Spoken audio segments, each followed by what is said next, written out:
itong 25. Yun mga alas 9 na ata may nakalarga to. Then mga 11 pa daw ng ng gabi nana daw kuan daw nga nisulod ng tubig sa barko. Dagdagan ng barko. Dagdagan ng barko nga nanay kuan nisulod ng tubig sa barko. So ang kakuan lang po nila nga dool pamanta daw ang Sambuanga nga daw wala lang ni U-turn para mabalik na lang. Anong nilahos gyud. Then pagka alaunas kadlaw na mo tong hitabuan nga nagtakilid na gyud siya taman. Mga around 11 around 1 AM or around 1 AM. Mga anong orasa. Anong orasa?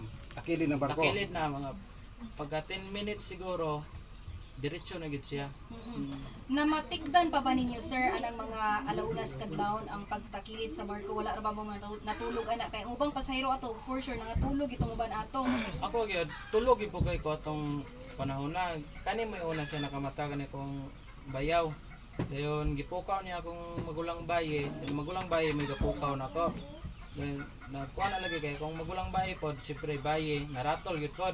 Wala siya kabalo kung sa iyang buhaton. Mo tong ako lang po nag-guide nila nga magsuot na largo sa mga live vest.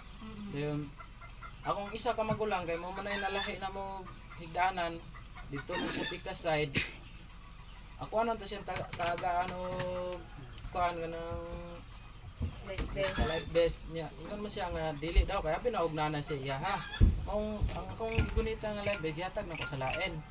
Nga pagkatuwad na gyud sa barko, ni una siya glayat, wa mo di siya dala.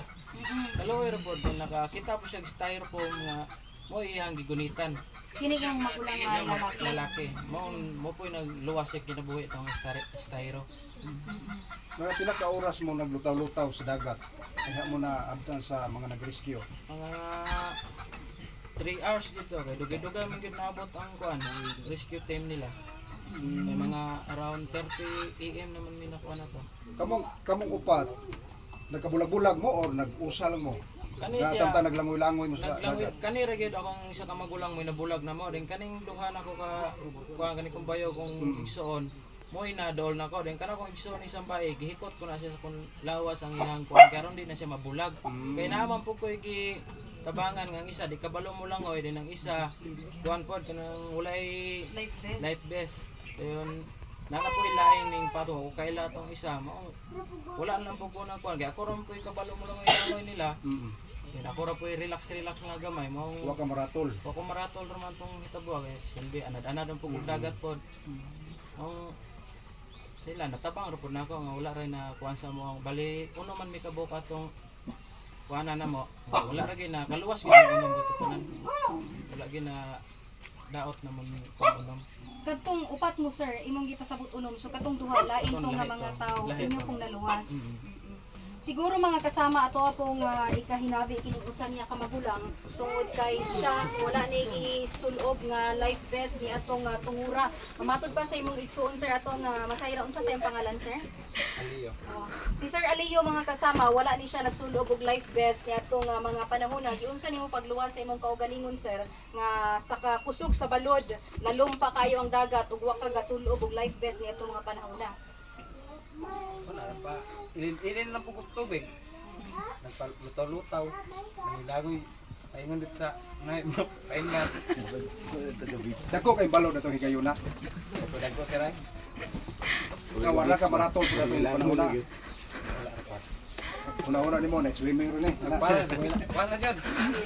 Naglangoy lang padol sir ay. May lain makitaan. Estero po man ako naduulan. Nakakita dua ka buka tong isang atong kapit. Life jacket. Life vest. Nama pinanawag nga ngay tabang. Dua ka buok, di ako na pang gihatag. Yawa man lang ko kabalo nga sulod ato patayin ko di ay.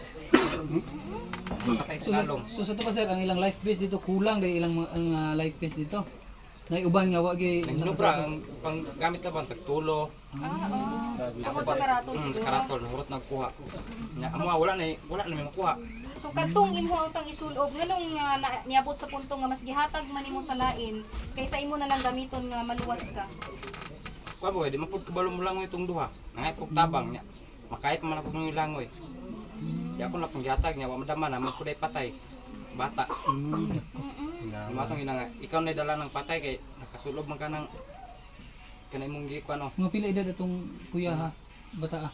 Ilang City gidala-dalan. parigo ito. Gidala niya. Oh, Dito niya. Anak nila to. Dili, wa pa sa kaila to. Ah, ila lang gidala to. Iya Para lang dili lang mawala. Para na mawala. Yan ako nangita lang kan mo to styrofoam lang kung gigamit. Ang ilang kay ang duha ka tiil. Isa kamot di man malihok.